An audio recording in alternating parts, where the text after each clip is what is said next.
Assalamualaikum warahmatullahi wabarakatuh. Saya sangat senang sekali mendapatkan tugas video ini dari Bapak Muhammad Febri. Hari ini saya akan membahas yang sangat penting dengan tema ekonomi manajerial dalam pengambilan keputusan, yaitu perusahaan sepatu bata dan perusahaan sepatu Nike. Perkenalkan, nama saya Agi Lesmana dengan NPM di bawah ini. Oke.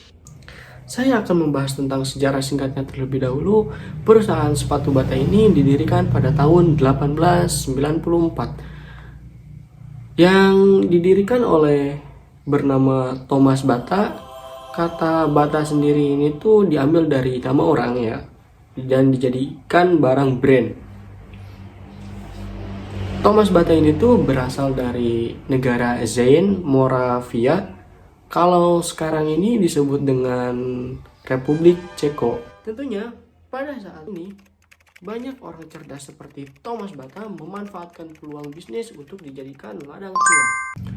Sepatu bata hadir di Indonesia pada tahun 1931 sebagai importir, dan sepatu bata memproduksi di Indonesia pada tahun 1942 di pabrik Kalibata, Jakarta Selatan.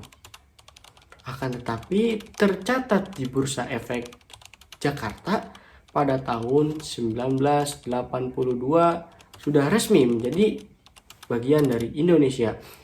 Akan tetapi sepatu bata membuka cabang di Purwakarta pada tahun 1994. Dan kita akan membahas yang menarik. Selain dari kuat dan awet, sepatu bata juga memiliki desain yang sangat menarik untuk anak-anak pada zaman waktu itu. Dulu, sepatu bata memiliki desain yang seperti ini. Nah, ini adalah contoh dari sepatu bata yang bisa menyala ketika kita berjalan. Sepatunya tuh akan menyala. Selain itu juga, sepatu bata ini memiliki hadiah, atau ketika kita membeli sepatu bata dikasih mainan gitu. Akan tetapi sepatu bata ini tidak terlalu untuk mengkhususkan dan tidak spesifik ke targeting khususnya ke anak-anak, karena bisa dilihat ke slide selanjutnya bahwa sepatu bata ini tidak memiliki identitas. Selanjutnya, kurangnya pengambilan keputusan dari perusahaan sepatu bata ini tuh yang pertama, sepatu bata tidak mengikuti tren zaman sekarang.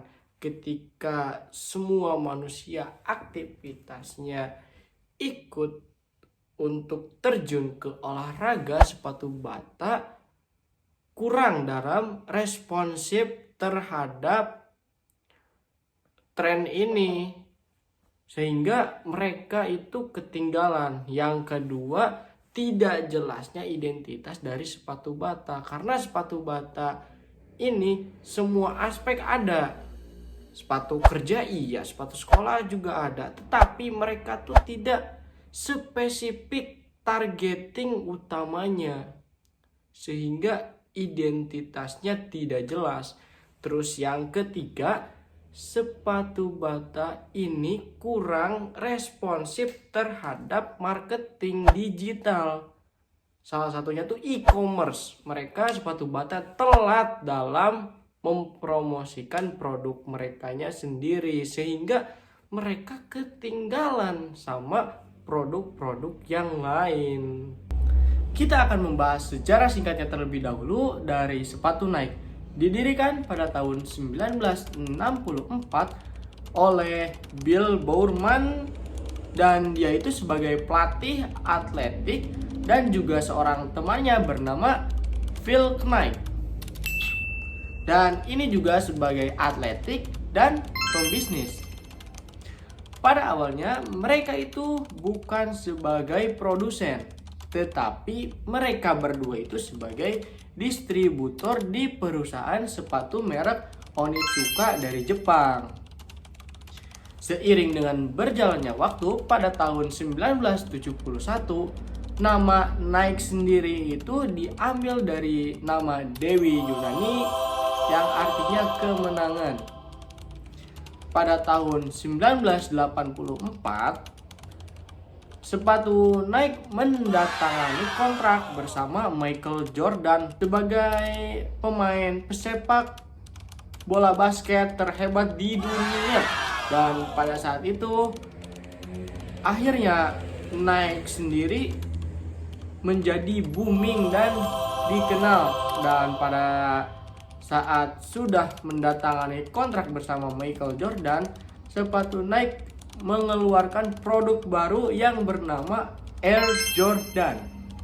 Seperti yang kita tahu, sepatu Nike ini memiliki berkualitas tinggi, aman, nyaman digunakan, dan fungsional oleh berbagai kebutuhan seperti olahraga, kasual, dan fashion. Akan tetapi, sepatu Nike ini memfokuskan kepada dunia olahraga seperti basket, sepak bola, bulu tangkis, dan lain sebagainya. Sepatu Nike umumnya awet dan cocok digunakan oleh pemakai aktif. Target dari sepatu Nike yaitu atlet olahraga seperti basket, sepak bola, dan badminton. Dan yang kedua sebagai fashionable yang mengerti tentang kualitas dari sepatu Nike. Dan yang ketiga targetnya yaitu pecinta barang branded yang mengerti tentang kualitas, tentang harganya, tentang pernah dipakai oleh atlet siapa. Orang yang mengetahui tentang barang branded ini, mereka tahu harga nilai jualnya untuk mendapatkan keuntungan dari sepatu branded ini. Kesuksesan pengambilan keputusan dari manajemen sepatu Nike didasarkan oleh pada kombinasi inovasi berkelanjutan. Yang pertama, orientasi pada inovasi, penelitian, dan pengembangan. Yang kedua, strategi kuat berbasis data. Dan yang ketiga, responsibilitas sosial dan lingkungan.